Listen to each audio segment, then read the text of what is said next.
If you're running if you're running a Unix-based system these days, you're running, you're using a Mac. Because why not? It makes it easy. Or if you're using Linux, you can just simply, if you're on Windows and you really want to use Linux, no worries.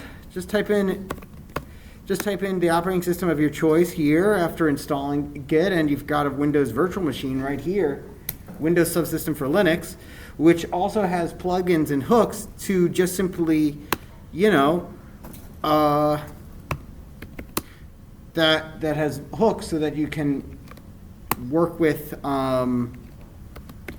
Windows. ls cd m and t, I believe, and then C. There's my C drive.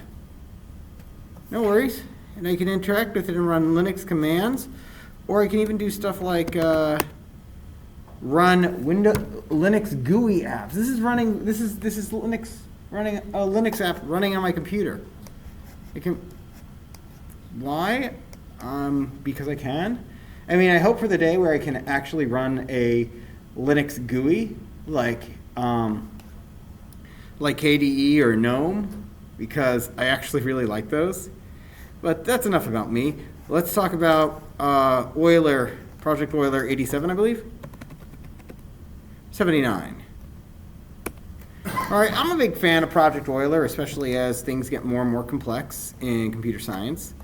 Project Euler 89, or 79, is one that I've used for this class for a while. It's called passcode derivation, right? And for those of you wondering, you're probably looking at this and like, Professor Rosen, I don't get it. How in the world is this related to graphs? And that's an excellent question, because at the first glance, it does not seem like it is related to graphs in the slightest. But graphs are all about relationships. It's a matter of figuring out how to define these relationships. Let's go ahead and format this background to make it black, right, with a few dots. That easier to see, and let's see if this will be any easier to see here. Yeah or no? Too much glare? Feels like there's too much glare.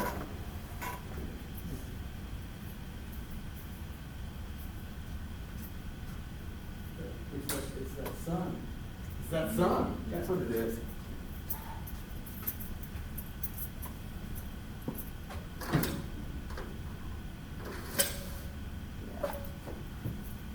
Better? Yeah. Okay. All right. So, this is actually a problem that can be solved by hand. I mean, technically, any problem you do on a computer can be solved by hand. It just takes a long time, or forever. This one doesn't take forever. Maybe, I'd put the max time of solving this problem by hand at an hour, but that's if you're going really slow. So it says a common security method, and I think that's a blatant lie because I've never heard of the security method until I read this problem. A common security method for online banking is to ask the user for 3 random characters from a passcode. So for instance, if your passcode for the bank is this string of numbers, 531278, the bank, you may be asked for the 2nd, the 3rd, and the 5th characters. And so your expected reply would be 317.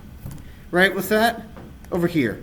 3, 1, and 7. Right?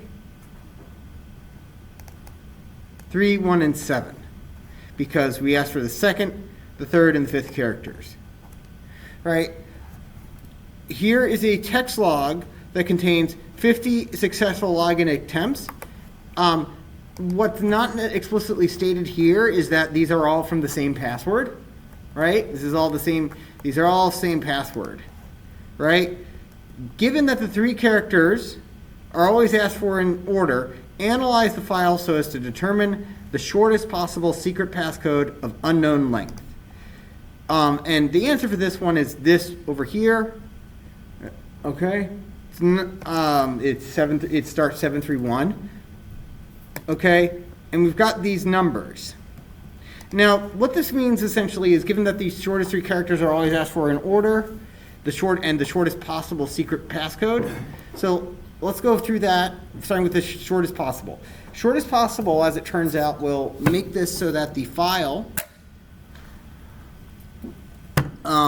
so that our answer doesn't really have any repeats. If it had repeats in it, we could basically make it arbitrarily long. So shortest possible means, means that we can get it down to no repeats. If we have a passcode, and then this part, given the characters are always asked for in order, analyze the file so as to determine the shortest possible secret passcode. We've got 3. So here, we ask for the second, third, and fifth, and we get 317. But we're never going to ask for the third, the second, and the fifth. We're never going to ask for the third, second, fifth. The order matters, and it's always second, third, fifth, not third, second, fifth, or fifth, second, third. It's never going to be like that. We might ask for the first, the second, and third, the second, the third, the fourth, but we're never going to ask for 4, 2, 1. Make sure? Does that understand? So that means what for these? So what conclusions can we draw about this now? All right? That means that since these are successful attempts on a password, that means that we know that the 3 in the password comes before the 1, and the 3 also comes before the 9. Also, the 1 comes before the 9, right? We know that those things come before each other. I'm going to go ahead and just erase that for cleanliness sake. It turns out we don't necessarily need to use that. In here, for the other one, we also know that 6 comes before 8, and that comes before 0. And I could write 1 comes before 8 comes before 0, but that doesn't really do anything useful for us.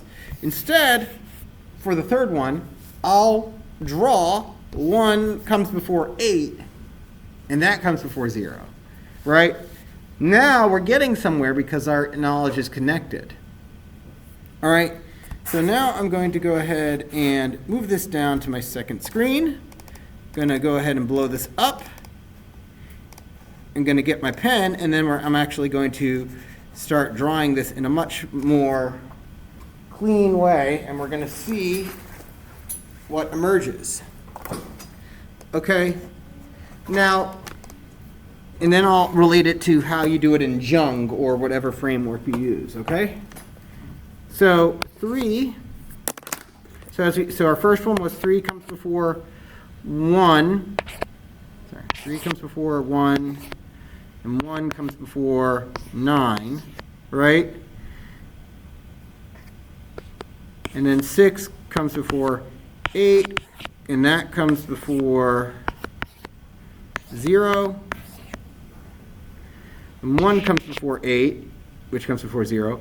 6 comes before, so now the next number, which you can't see on my screen, it says 6 comes before 9, and 9 comes before 0. Okay, then it says 1 comes before 2, which comes before 9, so we've got a new number now. So 1 comes before 2, which comes before 9. Okay. Then we've got 6 comes before 2, which comes before, and 2 comes before 0.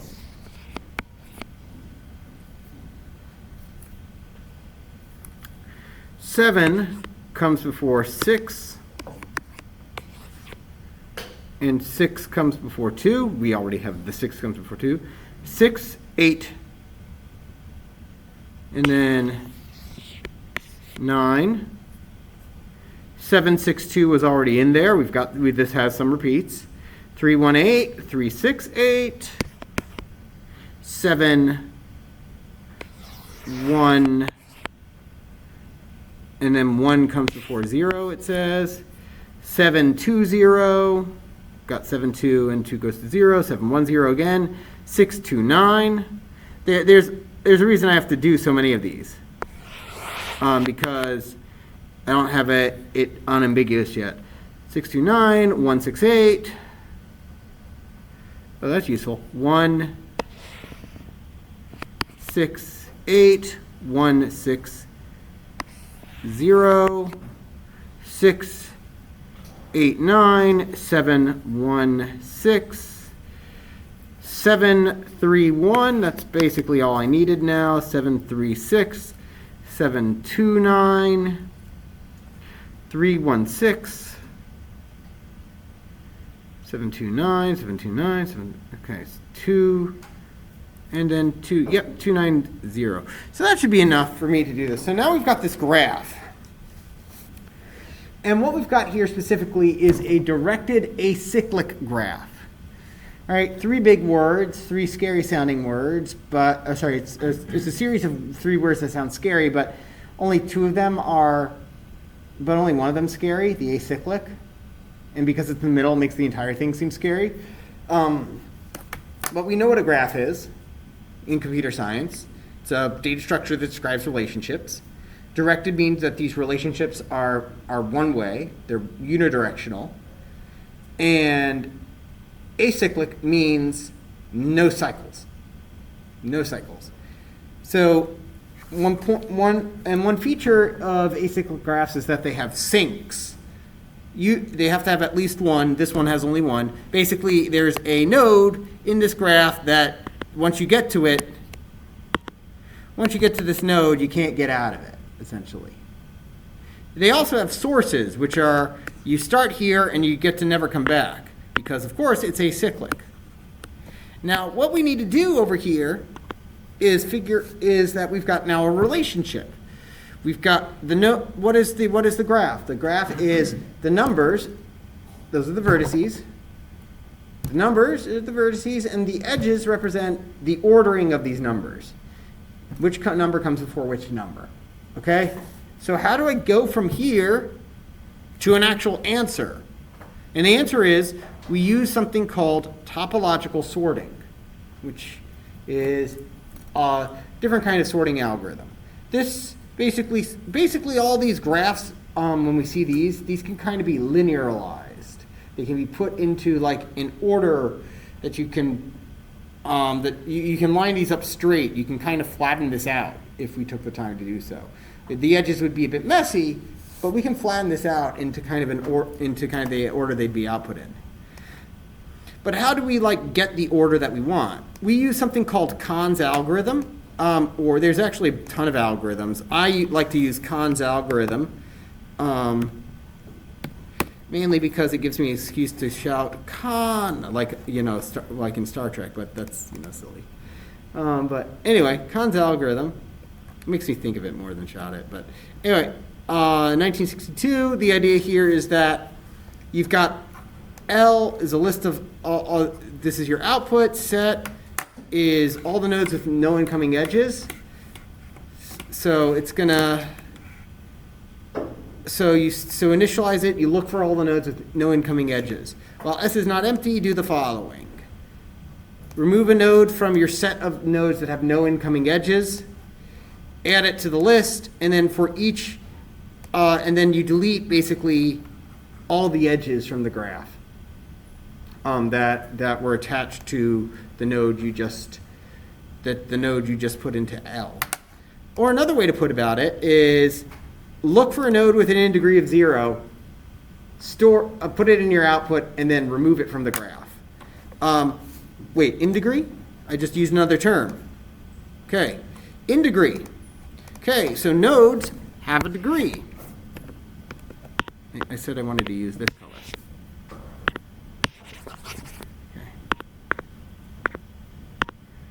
Okay, so this node S has a degree of 4. Okay, meaning that there are 4 edges that basically there's 4 edges that connect to it. In directed graphs, what we care about, we have 2 other terms which are in degree and out degree. So let's take a look at this now. So I believe, yep. So here, this node has an in degree of 3 and an out degree of 1. So So if you're using Jung, you can use the term, if you G is your graph in Jung, you can use G dot in degree, I believe, of some V vertex, and it will just tell you what the in degree is. Similar, again, this is one of those where if you look at the documentation, your code gets a lot easier. Very similar with operation in NetworkX, if you're using Python as well. The way it's spelled may just be different, like with capitalization. Okay, but the point remains the same. You give it a vertex and it'll tell you what the in degree is. Okay, so obviously we want to use a graph here. The other thing to mention, since I'm talking about implementation now, okay, is what you'll want to do is you'll want to read your file. You'll basically want to, while, scanner dot next line, or sorry, here we go, has next line. Hopefully you've gotten used to reading files by now because it's a super useful way of to do things. While your scanner has next line or for line in your data, right? Doesn't matter. What we do is that we have our string, right? Right, and the idea here is that we need to split this. We need to take so we have our string. Okay. We have our string, let's call it line, that we get is equal to scanner dot next line. And then one of the important things here is that we've got basically character 0 is the first node, character 1 is the second node, and character 2 is the third node. And what we'll want to use is G dot add. If you're using Jung, you'll want to do something like this. G dot add edge. Okay. A comma B comma A plus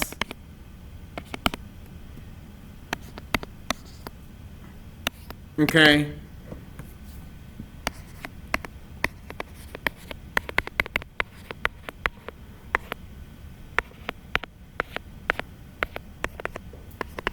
If you're doing this in Jung, you want to do something like this. Okay, less of a concern in NetworkX to have to follow this exactly. But the idea here is that when you add so first off, adding an edge in Jung, if the node doesn't exist, it automatically creates the node, so you don't have to worry about doing an add node or add vertex. Okay. The second thing is that what are the arguments? You're adding an edge between vertex, basically vertex 1 and vertex 2. Okay. And then the third argument is the name of the edge. It's some kind of identifier for the edge. And the idea here is that you need a unique identifier for the edge. Now the issue is that we're creating this graph, okay? And the issue is that some of the edges that we add from our file are duplicates. Remember, I skipped over doing a duplicate edge like this a few times, right? So that causes an error you get an error if you try to add an edge that already exists and you try to use a different name. If it sees that you try to use if A and B already exist and you try to re-add that edge in, if it has the same name, it's going to go, oh, it's a repeat. No worries. I'm just going to skip it. But if you try to give it a different name, it'll be fine. So to deal with that, all you have to do is just do is that when you're adding your edges, you do you have your first node, your second node, and then I would just simply name the edge first node plus second node. And notice I have a space in there so that it turns into a string. So, for instance, if I have an edge between 7 and 3, the name of this edge, the identifier that you need for Jung, is now the string 73. Make sense? That will be unique. Okay, so that's how you build your network. Okay, so now how do I actually solve this problem? Okay, how does Kahn's algorithm actually work? Well, what we do is that we iterate through all of our edges, all of our vertices. Not too bad. It's a for each loop. You just go in both Java and Python, and you look for a node that has an in degree of 0. Now, the way the algorithm typically works is that you might have multiple nodes that have an in degree of 0. That's the algorithm, because the algorithm usually assumes that there might be multiple sources and multiple sinks. But the way this problem is set up, there's only going to be one source and one sink. So what we're going to do is we're going to search through all the nodes that have through all the nodes. What's the in degree of 9? It's 3. What's the in degree of 2? It's 2. What's the in degree of 1? It's 1. What's the in degree of 3? It's 1. What's the in degree of 7? Oh, that has an in degree of 0. Okay, I found something with an in degree of 0. So what we do then is that we write down 7 because we found something with an in degree of 0. Okay? And then we delete 7 from the graph. Okay? Now the reason I say we delete 7 from the graph, even though the algorithm says go through each node and go through each edge and delete it, is because if you delete in almost all graph libraries, if you delete a node, all the edges just automatically get removed too. Okay? So we deleted, so we write down 7 because it had an in degree of 0, and then we delete it. So for each loop, while there's still nodes in the graph, look for something with an in degree of 0. Guess what? Found something with an in degree of 0. Write it down, and then delete it. Similarly, for 1 over here, okay, that has an in degree of 0. So now we look through, we find that 1 is the node with an in degree of 0. So we write it down first, then we delete it.